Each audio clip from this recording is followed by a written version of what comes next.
Welcome back. Here's where you left off.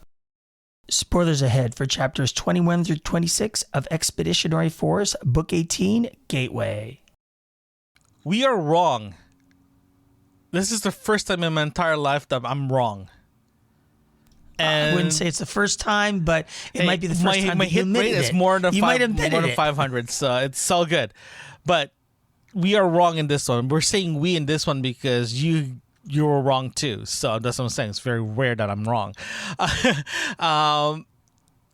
We thought that the new ship will be Nagata's new home, but it's not. Yeah, I know. I was like, I really thought that would be the case. I mean, I'm not unhappy with the turn of events here. That's fine. Although it was kind of weird that, there's been 2 attempts now, or I don't know, it's 2 attempts. Another attempt to get another AI to out of a star. It's like, it seems to be the theme of the book. Get AIs out of stars is the theme of the book. I kind of like it. It's kind of funny though, because it sort of gives the illusion that they're trying new things. They're constantly failing. I think we talked about this in the last episode that there's more trial and error, right? Because I think with Skippy or even Joe already said that they done all their greatest hits, right? And now everyone knows their greatest hits, so everyone's actually adopting, right? In this case, the first attempt to trying to get an AI out of the star was Skippy, but Skippy wasn't there, right? So cool. So now they're trying to they attempt to get another AI out from the sun. They got it out. It was a very genius way to do it. It's kind of crazy, but they got it out, right? And it's kind of funny though, because the captain of the Winnipeg, I'm not sure if how he was written is trying to portray a a Canadian accent to the captain or not, but the way it's been written, it sounds like he's trying to. But kudos to that one. But At least he didn't throw an A in there. At least that wasn't the case. Just I don't know if R.C. Bray was like, I'm just going to play it this way. Yeah, it's kind of funny though, because Frey was Canadian, so it was written as a Canadian, but I got this feeling the captain in Winnipeg has the how it's written is trying to. But either way, I was saying that the captain of the Winnipeg literally saying, "Hey," was asking really great questions regarding, if we do this in front of people, would they in front of other species? You think they're gonna find a way to do this with the rest of the AI who's stuck in the sun, for example? So there was a lot of questions he asked was actually very, very, very good. And based on how Joe react, he was not annoyed, but he's answering the question, but his tone was like, why are you asking me all these questions? Can you just follow my orders? But at the same time, Joe is like, okay, he might have a point, right? And it was very interesting how both of them are talking. I have a feeling that captain will be a little bit more active. I'm hoping he's a little bit more active, because he was a pretty smart guy. So hopefully he was a little bit more active going forward as well too, because he was pretty good in my opinion. But let's talk about your thought. I think the biggest thing about this episode will be your thoughts on Nagata and the AI. What do you think about that going forward? Well, before I go there, let's talk about. This is sort of, when I was reading through these chapters, I was thinking, this is Craig's jam. This is where his strength in writing comes from, where we like it, where he's very analytical. He goes through all these options. Him and Skippy working through the problem. Joe showing a solution that Skippy just does not want to accept, which is Nagatha, which is great. I mean, when that came up, when it was going through, I actually thought of it well ahead of time. As you know, he's like, oh, the AI's gone. He went insane. I'm like, Nagatha. I immediately thought of it, and that's fine. I don't mind that there was a bit of lead up to that. I actually, I thought it immediately, because I thought, what is the one thing that would piss off Skippy the most? If Nagatha had the same sort of powers as he did, or the same sort of processing powers, that would really get under his skin a lot. I thought that is the most logical explanation of what would happen here. I mean, I thought about Bilby for a minute, but then Bilby is Valkyrie, and you just think of it that way. You can't really think of that beyond that. Is that how you felt about these sort of episodes, like just in regards to his writing? Not really. I'm more thinking about it like if you look at progression between first book into the latest book, this book particular, his characters are a lot more refined. In my opinion, I'm just talking about myself here. It's a lot more refined, a lot more to the point, right? And if you look at the characters, the best example is actually Bilby and Nagatha in this case. Even I want to say even Joe slightly. If you look at the personality between Skippy and Nagatha, they're completely opposite. It's like a yin and yang, and how the characters were written is like you get Skippy very blunt, very precise, very blunt and very in your face, but Nagatha is more like down to earth, a little bit more motherly, right? And it was written that way, and it was a great way of writing a character that's completely opposite Skippy, and I have no problems with that too. It was actually pretty nice, right? And when Bilby was brought in, Bilby was like I think I described this 2 episodes ago. They're like kids, right? And you get Grumpy is, even though he's grumpy. Grumpy's I a know, grumpy kid. we're not Bilby's there a- yet. He's like the fourth child that's by accident. You know? And you get Bilby that's came as a third child that's kind of like you incorporate between you get the Skippy's bluntness and smart, and you get Nagatha's compassionate and personal and like Exactly. yeah. And now you got Grumpy coming in. Grumpy is like the child that got accidentally was conceived in the back of a car. So you know what I mean? Wow, what an analogy, man! What an analogy. So back to your questions regarding the discarded child, like the traumatized childhood. Like we're gonna go down all these analogies now. Oh, I know. Yeah, The going back to your questions, like the writing has changed significantly enough that it's very different from the first book, right? So now let's talk about the other question you posted. That is Nagatha a good choice to put in that AI? And when the Dutchman was destroyed, right? We thought Nagatha was gone. Next thing you know, we found out that Skippy actually did a backup, right? And I was like, okay, cool. That actually, I didn't have any problems with that at all. I had no issues with having a backup Nagatha. I'll do exactly the same thing too. Okay, I'll do the same thing for Bilby, right? I'll do the same for Grumpy. Anything that's like anything that's considered important, they should make a backup, and no problems with that. The one that we got that we were caught off guard, and it's a good caught off guard. I have no problems with this one. Is we thought the new ship will be Nagatha, right?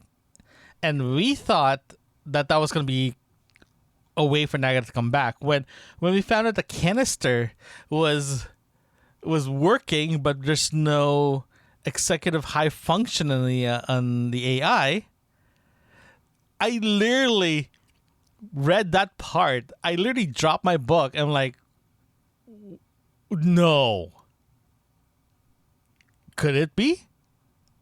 Right. I knew as soon as he wrote it, I knew it was going to be as soon as he wrote it. I mean, we didn't get there right till a little while longer, but I knew that was where he was going. And I was happy about it. I mean, it's weird. I think Nagatha deserves it. She has earned that. I mean, Skippy has just been arrogant about it, but she has earned it. She's been there. She herself has actually sacrificed herself for the team already. In Homefront. So, I mean, she already has that under her belt. I mean, not saying Skippy hasn't done stuff, but I mean, it was a much more direct piece where she, I guess, values the monkeys, versus Skippy finding them to be annoying, right? I enjoy that about her character. I really do. And I'm glad that she isn't gone. I think I like this arc. I was going to be fine with the starship. It wasn't going to be a problem. Not an issue at all. But but the canister thing actually really makes a lot of sense to me. It does makes a lot of sense. I agree, and it's kind of funny though, because if you come think about it, when Nagatha was destroyed, we really thought she was gone, right? And when Frey was killed, I think again we're going back to our last episode, that when Frey was killed, okay, compared to Frey's being killed and Nagatha being destroyed, right? Those are those are the two latest characters that we thought that was very, very, very pinnacle to the storyline, right? And I thought about this morning before we record this episode, that we haven't heard anything from his buddies, like Chaika, like Perkins, Dave, Jane, those guys. I get you. And for them going in and saying, hey, they went to battle, they ended up rescuing them and all that good stuff, it's great. It was a nice, hi, how are you? But I think it would be a lot, in my personal opinion, it would be a lot heavier, especially emotional wise, if one of those guys got killed, right, compared to Frey. I tend to agree with you. And I wonder if, I mean, I don't want to say that Craig just threw away a character because for shock value. No, he definitely wasn't doing that at all. No. Yeah, I wouldn't want to say that. I just felt like I agree with you. I think that maybe it was a time constraint. Maybe it was a writing constraint. Maybe he didn't want to do that, and he felt Frey was the lower end of the totem pole that people would accept more than like Dave Chaika getting knocked off or something, or Perkins being killed off. Maybe, I don't know. Here's the thing though, because if you look at the original Mavericks, we haven't really heard from those guys in a while. So for them being bombarded in the planet, for them being killed, that makes a lot more sense. But with that said, it was a left field. It was literally a slap in the face. Like not literally, not a bad thing. Okay, this is not a bad slap. It's more like it's out of left field, saying that he killed Frey, but in the way the way that she passed was way different than before. The other characters got killed, right? Like I mentioned in the last episode. But for Nagatha coming back as an AI, right? That's actually pretty heavy as well too, because as you said, is the resistance of Skippy putting Nagatha in that AI canister because he's felt insecure about his ability, or is he just being selfish? Or I think how he explained it, he just don't want to put Nagatha there and potentially losing her, right? That was the interesting part about what he said. He doesn't want to lose her. He actually values her. The entire time, he's always griping about her and so forth. But he created her, even Grumpy and all. He despises Grumpy, but Nagatha is his first creation. Yes, that's correct. Yeah. So it's really interesting, and she has been the one that has helped him grow the most, I think. Bilby too, as well, to a lesser degree, but Nagatha is the biggest influence. Yeah, Nagatha was, as you said, Nagatha was there because of a sub-mind that evolved, right? Bilby the same thing, Grumpy same thing. They evolve in their situation. Nagatha, as you said, Nagatha was very, very close to Joe. Remember that, because when they were in the Dutchman, when Nagatha was there, Nagatha's the one keeping Joe grounded. I'm not sure if you remember that. He helped him ground himself. Nagatha was there. Not even Skippy. Skippy was helping him intellectually, helping him in the mission, being a friend. That's a buddy, right?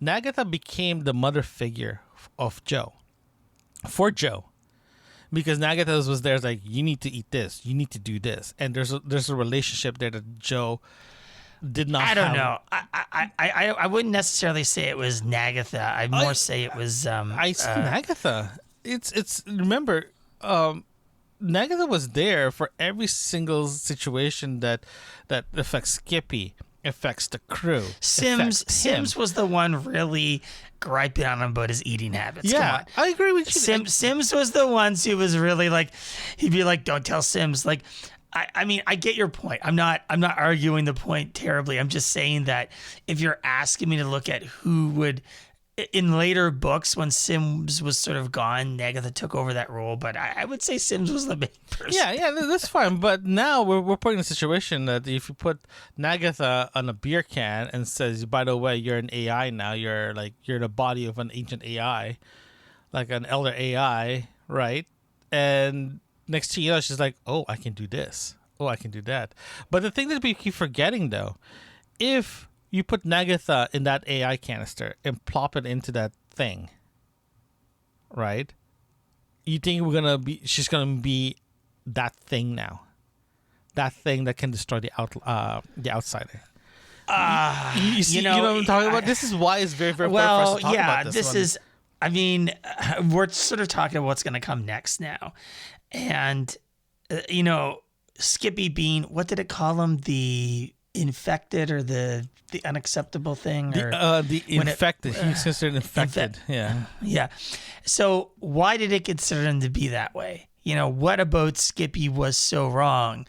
And I think my argument would be that there was supposed to be something that was specific, an AI that was specifically designed to go in the mechanism, I assume, right?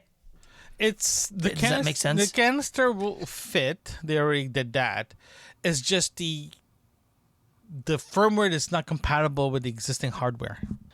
So then the argument is, why would Nagatha be any different? That's the argument there's here a reason that why. I'm thinking. Okay, I have an idea for that one. Thank you for giving me my point here. Remember, Skippy's been evolving since the AI war, and we're just presuming the new canister has been stuck in that sun for hundreds of years, hasn't evolved. They already said that they haven't evolved. I see your point. So the firmware hasn't been updated. The chipset is okay. All right, that makes sense. All right, you still have the old firmware there, but the old things, the original the kernel's still there, the firmware still, the original codes are still there, so it's compatible with the older hardware, right? And now Skippy has been updated so many times that the hardware is still the same, but the software is different. Well, I mean, I think the argument also, maybe that's the truth of it. I think also maybe I think your argument with the hardware being different, because he talks about reorganizing his sock drawer all the time, is probably a more legitimate argument that she would work inside of it. But the thing is that he keeps on flipping it back and forth about going after the array and then going after this using the spinner. So I think he's just gonna combine the two in the next I was gonna ask you about that. He's gonna bring the spinner to wherever the outsider is, where the array is, and then they're gonna destroy the array while Nagatha destroys the outsider. I think that's sort of the end plot to the book in general speak. Do you tend to think that way? Yeah, I'm sorry. I'm processing what you said here. So, yeah, like you're like, oh, that's a good point. No, not at all. No. Somewhat of a good point. No, I was gonna add that Joe did make a comment. It's like, why are we trying to go after him? How about just get them to come to us, right? For them to go against for him, like, you know what I mean? It's like. So your argument is that they're gonna kill the outsider and then find the array, because the array he's put it in the book. He's gonna deal with it. He's put it in the book. I wasn't actually thinking about the array until he brought it back up, right? So that kind of makes sense, right?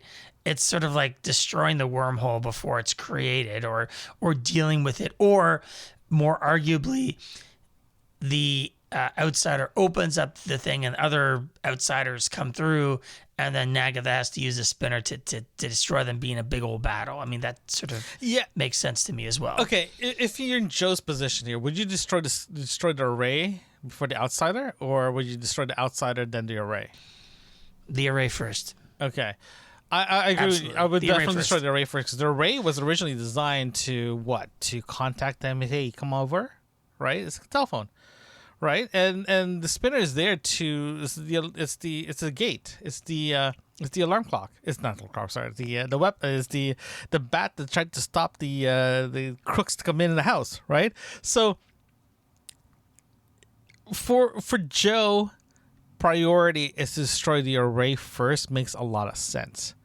But in the same time, you do have an outsider already inside trying to cause havoc. So you have two things that you have to do practically simultaneously here. This is why it's very important, in my opinion, that the fleet from Jaguar.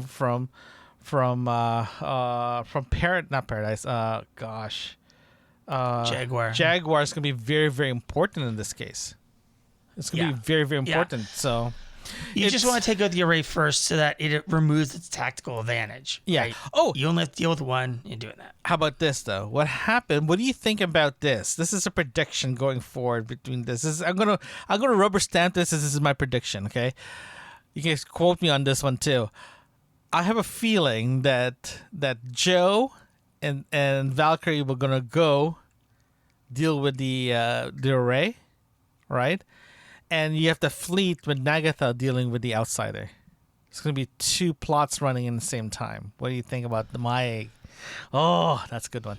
I think it's plausible. Yeah, I'm with you. I think it's a plausible argument. I don't think that that's generally the way Craig writes. He likes to keep it all centralized with Joe and Skippy. But I like the idea. I don't think he'll write it that way, but it definitely does make sense to me. Join us next time as we review chapters 27 through 31 of Expeditionary Force Book 18, Gateway. Thank you for joining us today. Don't forget to hit that subscribe button and share a review. We love to hear from you. Send us an email at yourbookmarksinfo@gmail.com. Join us again right here where you left off.